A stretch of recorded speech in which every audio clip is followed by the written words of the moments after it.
Okay, it's February 28th, 2013. This is Tim Crisco with Choose Naturally. I'm here with Stephen Andrews of Morning Sun Acupuncture. Thank you, Stephen, for being with us today. Oh, thanks for the invite. You're welcome. So, you're an acupuncturist and you live here in Austin. Yes. How long have you been practicing? I graduated in 2004, so almost 10 years. Wow. That's great. And you currently, I believe, are on the north side of town? Yeah, North Central, just between Koenig and Burnett. Well, Koenig and on Koenig between Lamar and Burnett. Excellent, cool. So, did you maybe want to share a little bit about your practice and what you do, or? Well, with my practice, it's a constantly evolving process of just stuff I keep learning. So, I studied traditional Chinese medicine in school, learned a lot of herbology. You know, I've been practicing Qigong and teaching Qigong for several years now, so that has a huge influence on the way I treat and use acupuncture. I studied some Japanese-style acupuncture, Kiko-style acupuncture for many, many years, and that has influenced the way I treat my acupuncture as well. My Qigong teacher, Dr. Zhang, has an incredible microsystem style of acupuncture, which I use on a day-to-day basis. I mean, it's phenomenal how to use different microsystems to treat the whole body. Yeah, there's just so many different elements. I'm starting to play around with magnet therapy right now that I just find to be amazing. Very interesting. Wow, so you've got your fingers in a few different pies and are able to take things from each one of those to supplement your practice. Exactly. I mean, really, as a practitioner, you need as many tools on your belt as possible, because what works for one person might not work for another person. So it's good to have many tools to, you know, arm yourself with to really address the wide variety of things that come into the clinic. So I'm kind of curious when you said, I teach Qigong and I use what I've gained from Qigong in my practice. Can you give us an example of that? How that would work?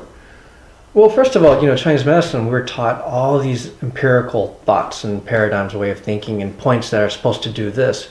But when I was in school, I'd ask my teachers why this was, and they just basically said, my teacher said so, or the textbook said so, because our textbooks go back 2,000–3,000 years. So there was never a deep understanding of why any of this stuff works, or even what qi is. You know, it's the whole Chinese medicine is based on this concept of qi, which we don't have a full understanding of. We know how to work with it, we know how to manipulate it for our benefit, but we truly don't understand what it is yet. Just like electricity, we can use it to our benefit, but we don't really know everything there is to know about electricity. So with the qi component, you know, as I go deeper into my practice and my teacher relates more and more information, it's just really interesting how that ties into the ancient traditions that we were taught, and some of the definitions. It was like, oh, that makes sense now from a deeper level of perspective. I don't know if that's clear or not, but it's... Well, that's very interesting, but you got my curiosity up even further now, because I want to know, with qi then, are you specifically applying qi like when you're doing an acupuncture session, or is it more of a theoretical understanding of how what you're doing is working in relationship to the qi, maybe? Both, but more often than not, I'm not using much of my energy in the practice, using the actual medicine itself, the acupuncture, allowing the needles to do most of the work. So that way I can, you know, not expend too much energy of myself and still help the same amount of people. You know, when I first got acupuncture from Dr. Zhang, I really, prior to that, I thought it had so much to do with the person's energy. And I truly believe acupuncture by itself, without, you know, energy of the practitioner, still works on a very, very high level if executed properly. But there are occasions when I do know I need a little bit of extra energy behind the needles to help the person get out of the state that they're in, and use the energy occasionally. Interesting. Wow. So, do you have a specialty? I mean, or is there, like, do you really like working on one particular thing that people have going on, or is it just kind of across the board? I really like working with unusual chronic conditions that Western medicine doesn't know how to treat, or even just common everyday problems that just have gone on for a long time. I had a patient the other day who came in who had a migraine for 7 days, vomiting, couldn't walk without having someone else hold her up, was taking medication, had to not go to work, lights disturbance, and she came in first visit, and I worked with her and did some stuff, and I told her, if things don't get better in the next couple of days, call me as an emergency and let's get back in quickly to, make sure, we can get rid of this, because to be in that type of pain is just unbelievable. Yeah. And I didn't hear from her for like a month and a half. And one day she sent me an email. I was like, oh, I'm so sorry I never got back to you, but 2 hours after I left your office, my migraine went away and it hasn't come back since. I'm going to be sending lots of people your way. And the next week she sent like 2 people in since I got that email. So it was like, it's neat to see something like that. Oh yeah, very rewarding, I bet. Or even just chronic stuff that doctors just don't know about. There's this whole category of diseases that doctors are just calling a group of symptoms. IBS, chronic fatigue, stuff like that, it's actually really easy to treat through acupuncture and Chinese medicine and diet and lifestyle. So much what I do also is education. The original Latin definition of doctor means educator, and doctors don't educate people anymore. Maybe about the side effects of the medication they're going to prescribe them, but that's about it. Could be. But so much you can teach people that can correct all kinds of issues. And then you have to take into context the medical environment. When you go to see your doctor, you have to go in, derobe, and they don't get to see you in your natural environment. But when I greet my patients at the door, I see how they walk. I see what they have in their pockets and what they're wearing, their natural street clothes, if they're wearing heels or boots and stuff like that. So I had this one patient coming in with sciatic pain. And he sat down, and then he got up real quick, and then took his wallet out and put it on the desk. And I'm just like, that's a big wallet. And he's like, oh, I know. I'm just like, you don't need to see me after today, because I'm going to teach you to not put that wallet in your back pocket and you won't have pain ever again. And he thought I was joking. And so I did the acupuncture, and I sold him a back brace to use at his desk, and told him don't put that wallet in his back pocket anymore. And when he came up to pick up the back brace a week later or so, he's just like, I was driving my truck and my legs started going numb and started hurting. And I was like, crap, the pain's back. And then he realized he was sitting on his wallet. As soon as he took his wallet out, the pain went away. He's like, wow, you're right. That wallet was the cause of all my pain. So it's little things like that. Like a doctor is never going to see, because you don't get to see them in your natural environment. Yeah. So paying attention, Chinese medicine is based on so much diagnosis. Looking, smelling, touching, listening. We don't do much tasting anymore, but traditionally they used to. They used to taste the pea to see if it was sweet. So if it was diabetes or not. But to be able to smell and touch and look, you can find out so much information about the body. Yeah. So it seems to me what you're describing is your acupuncture practice reminds me, at least, I'm not old enough to have gone to doctors back 50, 70 years ago, but back then, the stories you read, and those doctors had very close one-on-one relationships with the majority of their patients, and that's I think what you were saying seems pretty much what I've read and been told about how medicine used to be. Yeah, and even with our assessment of the body, how the pulse changes and stuff, there are certain patterns in the pulse that could mean imbalance, but at the same time, if you're familiar with their body, there could be natural shifts based on season and stuff like that can show up as variations in the pulse. But if you know who they are, you can just see that or attribute that to just a seasonal change. Because we forget that we're not the same person 365 days a year, even though we live in an artificial lights and temperature environment now where we can get any kind of food we want all year round.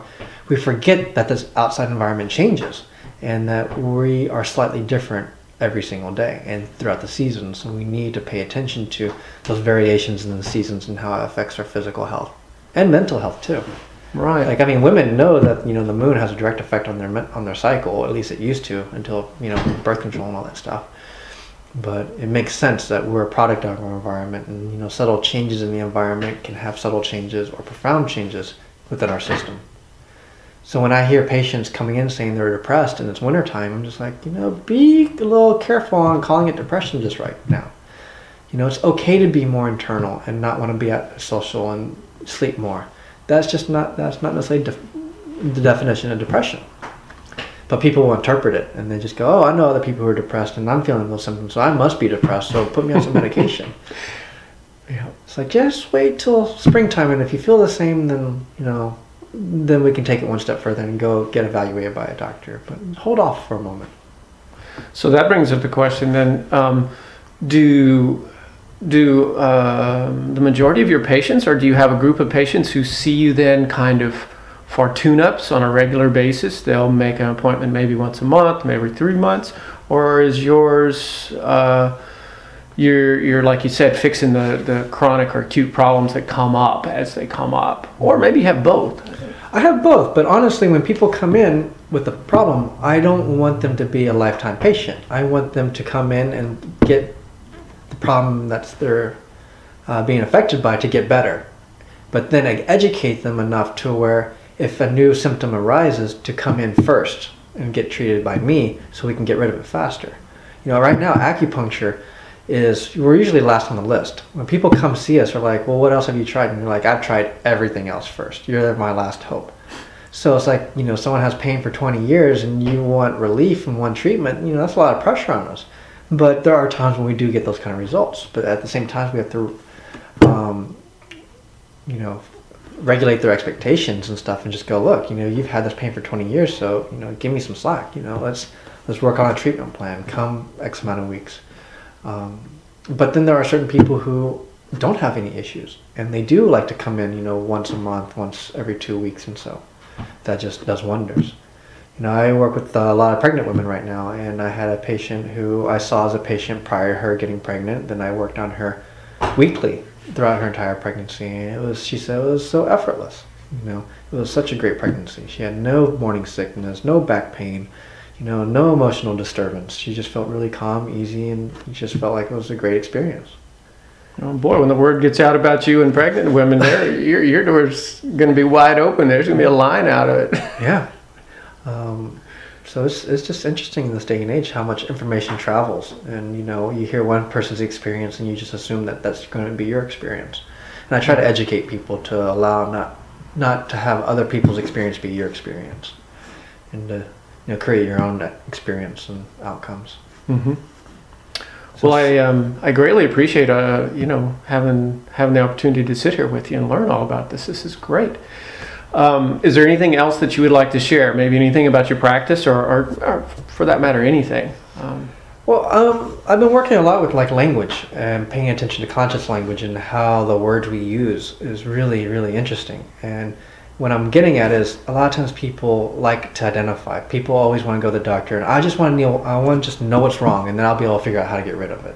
And I tell people, don't do that. You know, don't get caught up in a diagnosis. Don't get caught up in a name, and start letting go of the identity that you have with your experience. I have so many people who come in with bad allergies, and they are always talking about, oh, it's my allergies and my bad allergies and my bad back, and it doesn't give them an opportunity to be anything other than that. Like, if you have a bad back, then you're always going to have a bad back in many people's idea. Or if they label themselves as clumsy, they've been clumsy in the past, they're clumsy now, and they're setting themselves up to be clumsy tomorrow. But if we can start to not be so strong with our words and just leave it to the experience that you're having in the moment, like, instead of my bad allergies, just go, I'm congested today, or my eyes are itchy, versus calling it something that can be hard to get rid of.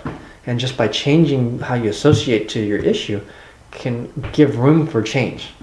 And that's kind of what acupuncture is about, is creating change and getting the body back into balance, if that makes any sense whatsoever. No, it does. Excellent. Thank you. Mm-hmm. So thank you very much for your time and for all this information. For sure. Look forward to talking to you more. Okay. Have a good day.